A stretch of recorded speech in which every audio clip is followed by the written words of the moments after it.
इस वीडियो में आप सीखेंगे कि ये एप्पल स्टाइल पैरालैक्स कार्ड कैसे बनाते हैं, जिनमें ये अमेजिंग स्मूथ प्रोग्रेसिव ब्लर भी होता है। इसकी सबसे अच्छी बात ये होगी कि हम इसे एक वेबसाइट पर बना रहे हैं, तो ये कोई फेक फिग्मा प्रोटोटाइप कोई वीडियो या फिर कोई पीएनजी नहीं होगा। It's a real website. आप इसे अपने फ्रेंड्स को शेयर कर पाएंगे, आप इसे रियल वर्ल्ड वाइड वेब पर पब्लिश कर पाएंगे। और हाँ, ये रियल होगा। और क्या मैंने कहा कि हम इसके लिए कोई कोड नहीं लिखेंगे? तो अगर आप कंप्लीट बिगनर भी हैं तो भी आप ये कर पाएंगे और इससे अपने पोर्टफोलियो में ऐड कर पाएंगे।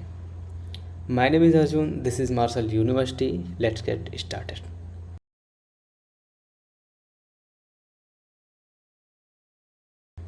मैं इस वीडियो को 3 सेक्शन में डिवाइड करूंगा। First section is about to prepare assets, तो मैं आपको दिखाऊंगा कि आप इमेजेस कैसे ग्रैब कर सकते हैं जो हमें इस तरह के इंटरेक्शन के लिए चाहिए।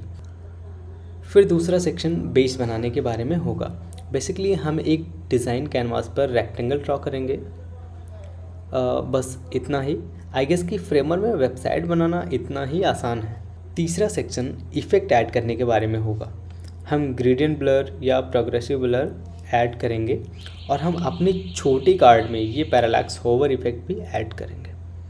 तो ये है हमारा रोड मैप। और अब चलिए पहले सेक्शन से स्टार्ट करते हैं, एसेट्स प्रिपरेशन।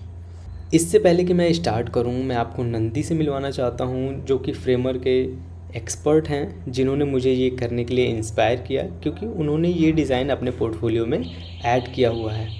और एक ट्यूटोरियल भी है जहां उन्होंने दिखाया है। स्क्रीन पर आप ये जो छोटा कार्ड देख सकते हैं, फ्रेमर में कैसे डिज़ाइन कर सकते हैं।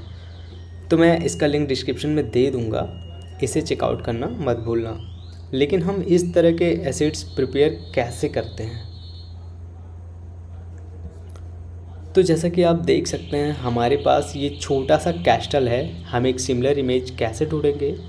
बेसिकली मुझे नहीं पता कि आप सिमिलर इमेज कैसे ढूंढ सकते हैं, लेकिन मैंने क्या किया, मैंने बस इस ताजमहल को सर्च किया। ये ताजमहल है। मैंने बेसिकली इसे सर्च किया और जैसा कि आप देख सकते हैं, इसका स्ट्रक्चर काफ़ी अच्छा है। इसमें एक क्लियर बैकग्राउंड और फोरग्राउंड भी है। बिल्डिंग और बैकग्राउंड काफ़ी साफ़ है। हमें कुछ ऐसा चाहिए, क्योंकि हमें फोरग्राउंड को बैकग्राउंड से सेपरेट करना पड़ेगा ताकि हम उन्हें अलग अलग मूव कर सकें। जैसा कि आप यहाँ देख सकते हैं, इन कार्ड्स में सेपरेट बैकग्राउंड्स एंड फोरग्राउंड्स हैं और हम उन्हें ऐसे ही अलग अलग मूव करते हैं। तो आपके पास कुछ ऐसी इमेज होनी चाहिए और फिर आप remove.bg वेबसाइट जैसे किसी चीज़ से फोरग्राउंड को बैकग्राउंड से सेपरेट कर सकते हैं। आप बस अपनी इमेज को वहाँ ड्रैग एंड ड्रॉप कर सकते हैं और बस कुछ सेकेंड्स में आपका बैकग्राउंड रिमूव हो जाता है। आप इसे मैन्युअली फ़ोटोशॉप में या और किसी चीज़ में कर सकते हैं जिनमें आपको अच्छा लगे, बट आई गेस ये सबसे आसान तरीका है, तो इसलिए मैंने ये सजेस्ट किया। अब हमारे पास इमेज है जो कि हमें चाहिए था। अगर हम फ्रेमर में जंप करते हैं तो आप ये भी देख सकते हैं कि मेरे पास ये इमेज पहले से ही है। बाय द वे अगर आप इस प्रोजेक्ट को डिस्क्रिप्शन में दिए गए लिंक से रिमिक्स करते हैं तो आपको इस फाइल में एक पेज मिलेगा जिसे स्टार्टर कहा जाता है। अगर आप वहाँ जाते हैं तो आपको बिल्कुल वही चीज़ दिखेगी जो मैं अभी इस ट्यूटोरियल में दिखा रहा हूँ। आपके पास इमेज भी होगी, तो आप मेरे साथ बिल्ड करना शुरू कर सकते हैं, क्योंकि मुझे लगता है कि आप इसी तरह सबसे ज़्यादा और आसानी से सीख सकते हैं। अगर आप इमेजेस ढूंढने जाएंगे तो आप काफ़ी ज़्यादा टाइम लग जाएगा। तो आप रिमिक्स पर क्लिक करिए और मेरे साथ बिल्ड करना शुरू कर सकते हैं। तो अब चलिए दूसरे सेक्शन में चलते हैं और इस कार्ड का बेस बिल्ड करते हैं। तो सबसे पहले मैं इस छोटे से कार्ड को यहाँ छोड़ दूँगा, क्योंकि हम इस पर नज़र रख पाएंगे और सब कुछ बिल्ड कर पाएंगे। तो सबसे पहले हमारे पास कार्ड का बेस है।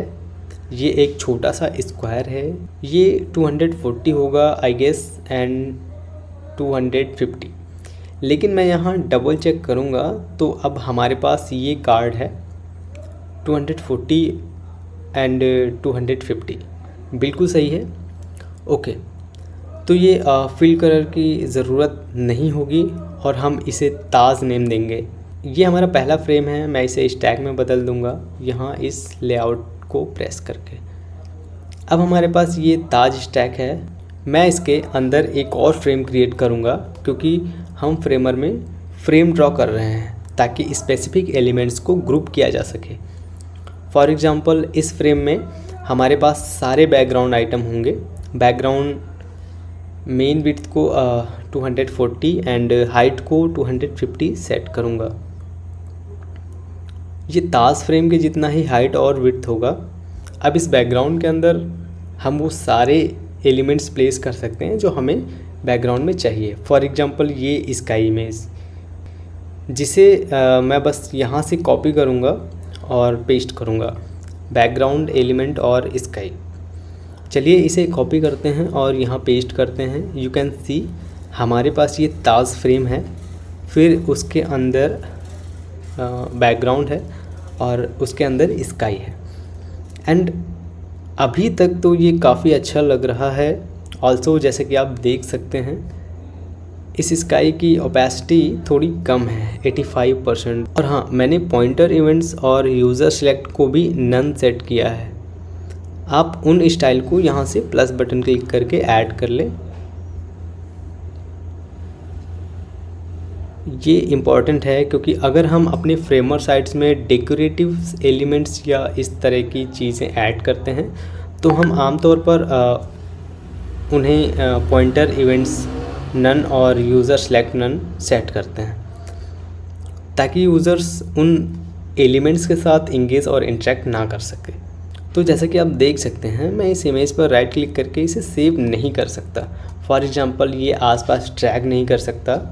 आप ये भी देख सकते हैं कि हमें कुछ कॉर्नर्स रेडियस चाहिए। तो मैं आगे बढ़ूँगा और इस बैकग्राउंड फ्रेम में ऐड करूँगा बैकग्राउंड एंड कॉर्नर रेडियस 32 होगा। ये काफ़ी अच्छा लग रहा है। अब बैकग्राउंड के अंदर हमें और क्या चाहिए, शायद हमें ये इमेज भी चाहिए। तो मैं बस आगे बढ़ूँगा, कमांड और एक्स प्रेस करूँगा, इसे कट करूँगा और फिर इसे बैकग्राउंड के अंदर पेस्ट करूँगा। अब जैसे कि आप देख सकते हैं ये एब्सोल्यूट पोजीशनिंग पर सेट है, तो मैं इसे आराम से आसपास मूव कर सकता हूँ। मैं बस इसे ऑप्शन H और ऑप्शन V प्रेस करके इसे फ्रेम के सेंटर में पोजीशन कर रहा हूँ और फिर इसका रिसाइज कर सकता हूँ और इसे थोड़ा छोटा साइज दे सकता हूँ कुछ इस तरीके से। आई थिंक काफ़ी अच्छा काम कर सकता है। अब हमारे पास ये है, तो आई गेस हमारे पास बैकग्राउंड में वो सब कुछ है जो हमें चाहिए। बस एक चीज़ बची है जो है टेक्स्ट। तो मैं अपने कीबोर्ड के अंदर T हिट करूँगा, इस बैकग्राउंड के अंदर क्लिक करूँगा और ताज लिखूँगा। ये काफ़ी अच्छा लग रहा है। एज यू कैन सी ये ताज टेक्स्ट इमेज के अंदर है। इमेज असल में एक फ्रेम है और हम उसके अंदर एलिमेंट्स प्लेस कर सकते हैं, लेकिन मैं नहीं चाहता कि टेक्स्ट उस फ्रेम के अंदर हो, तो मैं बस इसे बैकग्राउंड के अंदर यहाँ रखूँगा। अब हमारे पास ताज, इमेज और स्काई है। और अगर मैं इसे अपने कर्सर से मूव करना शुरू करूँ तो आप देख सकते हैं कि ये टेक्स्ट अब इमेज के ऊपर है।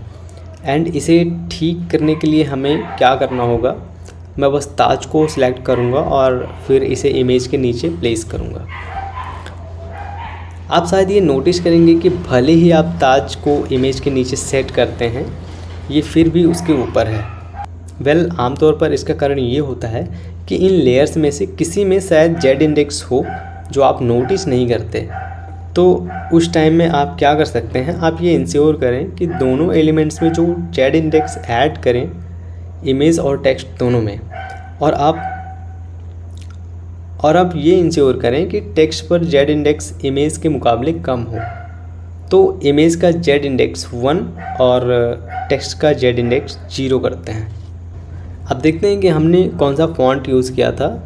ये बिग शोल्डर्स टेक्स्ट है। तो चलिए ताज पर चलते हैं और राइट पैनल पर वो फॉन्ट सेलेक्ट करते हैं, बिग शोल्डर्स टेक्स्ट। ओके, यह आई गेस बोल्ड होगा या शायद ये ब्लैक होगा, मैं श्योर नहीं हूँ और साइज़ के बारे में भी श्योर नहीं हूँ। तो मुझे प्रीवियस कार्ड पर वापस जाना पड़ेगा बस इसे डबल चेक करने के लिए। Let's say black and 70। और मैंने ये भी देखा कि हमने लेटर स्पेसिंग को थोड़ा कम किया था, तो मैं वो भी करूँगा।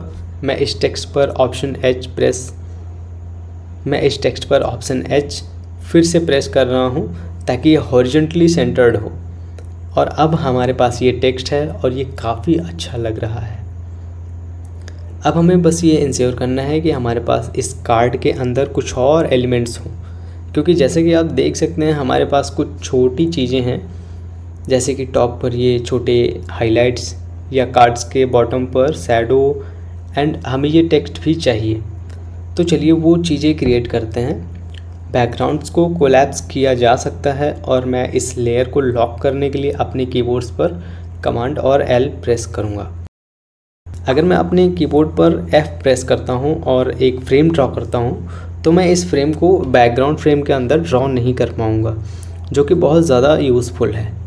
मैं अब क्या करूँगा, मैं असल में एक फ्रेम ड्रॉ करूँगा और इसे एब्सोल्यूट पोजीशनिंग पर सेट करूँगा, क्योंकि अब जैसे कि आप देख सकते हैं ये रिलेटिव है और मैं इसे कहीं भी मूव नहीं कर सकता। मैं इसे बस बैकग्राउंड के साथ रीऑर्डर कर सकता हूँ, लेकिन मैं चाहता हूँ कि ये काफ़ी फ्लेक्सिबल हो ताकि मैं इसे कहीं भी पोजीशन कर सकूँ। इसीलिए एब्सोल्यूट पोजीशनिंग और ये पिंस 0 होंगे, जैसे कि आप देख सकते हैं। ये सारे एजेस पर जा रहे हैं, top, left, right and bottom. हम इस बॉर्डर को भी रीनेम कर सकते हैं। और मैं क्या करूँगा कि मैं फिल कलर रिमूव करूँगा और इसमें एक बॉर्डर रेडियस भी ऐड करूँगा जो सेम 32 होगा। और हम इस पर क्या कर सकते हैं, शैडो ऐड कर सकते हैं और ये अंदर की तरफ का शैडो होगा, ये बाहर का शैडो नहीं होगा।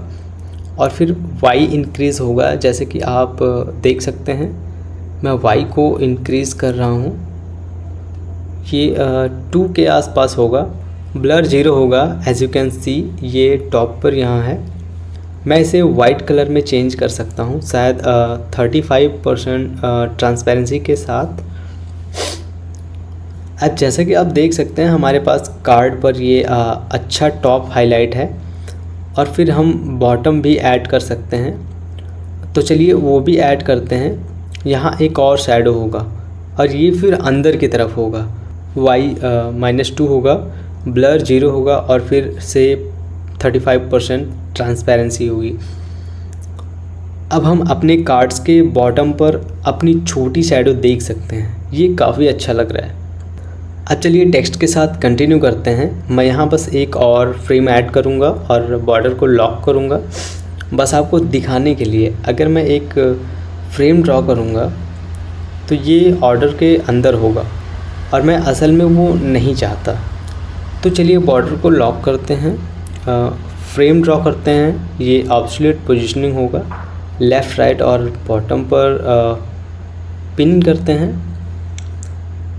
और फिर यहाँ एक लंबा फ्रेम लेते हैं, इसे टेक्स्ट कहा जाएगा। अब हमें यहाँ कुछ टेक्स्ट और आइकन चाहिए।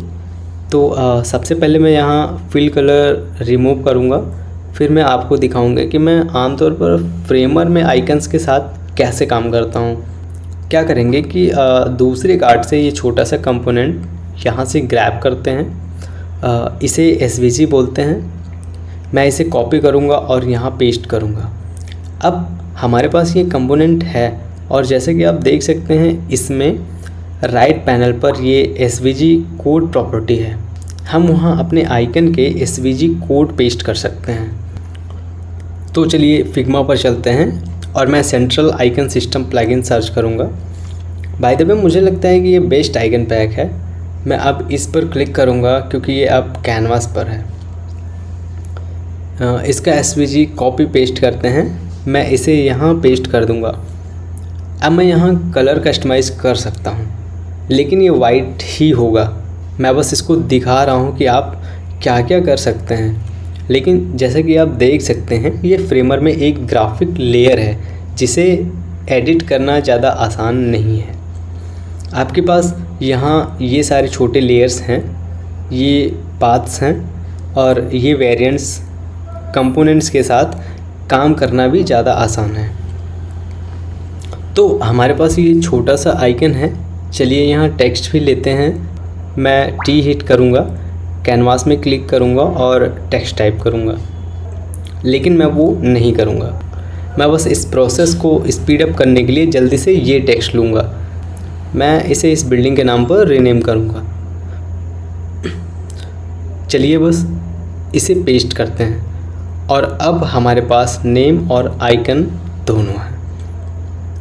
हम दोनों को सिलेक्ट करते हैं और फिर अपनी कीबोर्ड पर ऑप्शन कमांड और इंटर हिट करते हैं। अब ये एक स्टैक में रैप हो गया है। हम इस स्टैक को टॉप कह सकते हैं और फिर हम विड्थ को फिल पर सेट करते हैं, लेकिन हम अभी सेट नहीं कर सकते क्योंकि टेक्स्ट जो इस टॉप का पेरेंट कंटेनर है लेआउट पर सेट नहीं है। तो चलिए उस लेआउट को एक्टिव करते हैं। अब हम विड्थ को फिल पर सेट करते हैं, जो कि काफ़ी अच्छा है। यहाँ गैप को एडजस्ट करते हैं 6। ग्रेट।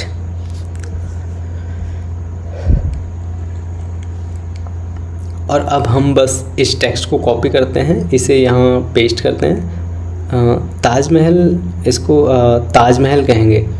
हम यहाँ ओपेसिटी को भी थोड़ा सा कम करेंगे 65%। और आप देख सकते हैं कि हम यहाँ टेक्स्ट को ठीक से देख नहीं पा रहे हैं क्योंकि हमारे पास अभी तक प्रोग्रेसिव ब्लर नहीं है, लेकिन हम इसे बहुत जल्दी ऐड करेंगे और हम और भी बहुत कुछ देखने वाले हैं।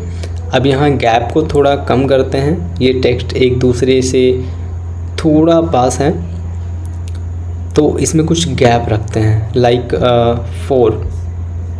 जैसा कि आप देख सकते हैं हमारे पास ओसाका का कैस्टल के ऊपर ये छोटी लाइन भी है। तो हम इसे कैसे क्रिएट करेंगे? हम यहाँ एक फ्रेम ड्रॉ करेंगे। ये 1 पिक्सल हाइट होगा। इसे थोड़ा वाइड करते हैं और फिर फिल कलर एक लीनियर ग्रेडियंट होगा। मैं इसे रोटेट करने की कोशिश करूँगा, लेकिन मुझे थोड़ा जूम इन करना पड़ेगा। तो इसको कुछ इस तरीके से रोटेट करते हैं और राइट वाला वाइट 0% होगा, मिडिल वाला वाइट 100% होगा और फिर ये वाला भी वाइट 0% होगा। अब आप देख सकते हैं हमारे पास ये लाइन है और हम बस ओपेसिटी को डिक्रीज़ कर सकते हैं ताकि ये उतना इंटेंस ना हो। तो शायद 40% यहाँ काम करेगा। ओके, तो ये काफ़ी अच्छा लग रहा है। तो अब हम इस वीडियो के नेक्स्ट सेक्शन पर मूव ऑन करते हैं, जो कि इफ़ेक्ट्स ऐड करना है, प्रोग्रेसिव ब्लर, होवर इफ़ेक्ट्स और बहुत कुछ। सबसे पहले मैं आपको फ्रेमर यूनिवर्सिटी वेबसाइट दिखाऊंगा क्योंकि वहाँ पर ये छोटा सा ब्लर ग्रेडियंट कंपोनेंट है जिसे आप डिस्क्रिप्शन में जाकर आसानी से ढूंढ सकते हैं। मैं इसे वहाँ रखूँगा और अगर आप इस पेज पर स्क्रॉल डाउन करते हैं तो आप कॉपी कंपोनेंट्स पर भी क्लिक कर पाएंगे। एक बार जब आपके पास वो आ जाए तो आप फ्रेमर पर वापस आ जाइए और अपने ताज कार्ड के अंदर जाकर बस कमांड भी हिट करिए। अब ये पेस्ट इन हो गया है। जैसे कि आप देख सकते हैं ये फिर से रिलेटिव है, तो हमें ये इंश्योर करना होगा कि एब्सोल्युटली पोजीशनड हो और फिर हम इसे आराम से आसपास मूव कर सकते हैं। जैसे कि आप देख सकते हैं ये बहुत ही अच्छा लग रहा है। तो चलिए इसे बॉटम 0 पिन पर पोजीशन करते हैं और शायद ये 200 पिक्सल हाइट का होगा। हम यहाँ ब्लर को भी इंक्रीज़ या डिक्रीज़ कर सकते हैं। मुझे नहीं पता कि मेरे पास इस दूसरे वाले पर क्या था। तो ये 24 है, यहाँ भी 24 लेते हैं। जैसे कि आप देखेंगे हमारे पास ये छोटा सा ओवरफ्लो पार्ट है। ये इसलिए है क्योंकि इस ब्लर ग्रेडियंट में असल में एक रेडियस होना चाहिए। तो हम बस 32 पिक्सल रेडियस सेट कर सकते हैं जो हमारे पास कार्ड पर भी था। यहाँ जो चीज़ बहुत इम्पॉर्टेंट है वो है कि ताज कार्ड जो कि ब्लर ग्रेडियंट के पेरेंट हैं उसमें बॉर्डर रेडियस नहीं हो सकता। तो ताज में बॉर्डर रेडियस है तो आप देखेंगे कि ब्लर ग्रेडियंट टूट जाता है अनफॉर्चुनेटली। तो इंश्योर करें कि आपके ब्लर ग्रेडियंट के पेरेंट फ्रेम में रेडियस ना हो। अब हम दूसरे इफ़ेक्ट पर मूव कर सकते हैं जो हम यहाँ ऐड करने वाले हैं, जिसे पैरालैक्स होवर इफ़ेक्ट कहा जाता है। वो काफ़ी सिंपल होगा। हम फ्रेमर यूनिवर्सिटी पर जाएंगे और फिर हम फ्रेमर में पैरालैक्स ब्लर ग्रेडियंट्स कार्ड पर जाएंगे। फिर अगर हम स्क्रॉल डाउन करते हैं तो हम ये कोड ओवरराइड देख सकते हैं। हम इस कोड को कॉपी करेंगे, फ्रेमर पर वापस जाएंगे, एसेट्स पर जाएंगे, इस प्लस बटन पर क्लिक करेंगे, न्यू कोड ओवरराइड्स एंड फिर टेस्टिंग। मैं बस इसे टेस्टिंग नेम दूंगा, लेकिन आप इसे कोई भी नाम दे सकते हैं और यहाँ आपको ये ऑटोमेटिकली जनरेटेड कोड मिलेगा। आप इसे डिलीट कर सकते हैं और फिर वो कोड पेस्ट कर सकते हैं जो आपको फ्रेमर यूनिवर्सिटी से मिला था। अब हमारे पास कोड्स हैं। फिर हम क्या कर सकते हैं कि हम इन कोड्स को डिफरेंट लेयर पर अप्लाई कर सकते हैं। पैरालैक्स का क्या मतलब है? बेसिकली मतलब ये है डिफरेंट लेयर्स जो हमने क्रिएट किए हैं। फॉर एग्जांपल फॉरग्राउंड, छोटा सा ताज इमेज, ये फॉरग्राउंड, मिडिल ग्राउंड या मिडिल एलिमेंट्स टेक्स्ट हैं, ताज और फिर बैकग्राउंड स्काई है। तो ये सेम टाइम पर मूव कर सकते हैं लेकिन डिफरेंट स्पीड, डिफरेंट इंटेंसिटी के साथ, और आपको पैरालैक्स इफेक्ट ऐसे ही मिलता है। तो अब हमें जो चाहिए वो है कि हमें इन कोड्स को डिफरेंट लेयर पर ऐड करना है और बस हो गया। चलिए बैकग्राउंड फ्रेम में चलते हैं और सबसे पहले स्काई को सिलेक्ट करते हैं। तो ये बैकग्राउंड है, तो इसकी इंटेंसिटी सबसे कम होगी। तो मैं विद इंटेंसिटी 1 अप्लाई करूँगा। इसका मतलब है कि वो सबसे धीरे मूव करेगा। फिर ताज में code override testing with intensity 5, वो मिड 1 होगा टेक्स्ट। और फिर इमेज, यहाँ ताज कोड ओवरराइड्स होगा विद इंटेंसिटी 10। तो अगर हम इसका प्रीव्यू करते हैं तो अब आप देख सकते हैं कि ये परफेक्टली काम कर रहा है। मैं आपको एक छोटी सी चीज़ दिखाऊंगा। मैं इस इमेज को यहाँ आसपास मूव करूँगा, बस आपको ये छोटा इश्यू दिखाने के लिए जिसमें आप फंस सकते हैं। देख सकते हैं जैसे ही ये कार्ड्स और डिफरेंट लेयर मेरे कर्सर को फॉलो कर रहे हैं, ये इमेज बहुत ज़्यादा दूर मूव हो रही है, क्योंकि अब हम देख सकते हैं कि ये वहाँ ख़त्म हो जाती है और इसका एक शार्प एज है और ये राइट साइड पर सच में अच्छा नहीं लग रहा है। तो इसे होने से रोकने का तरीका ये है कि हम कोड में लिमिट्स ऐड करते हैं।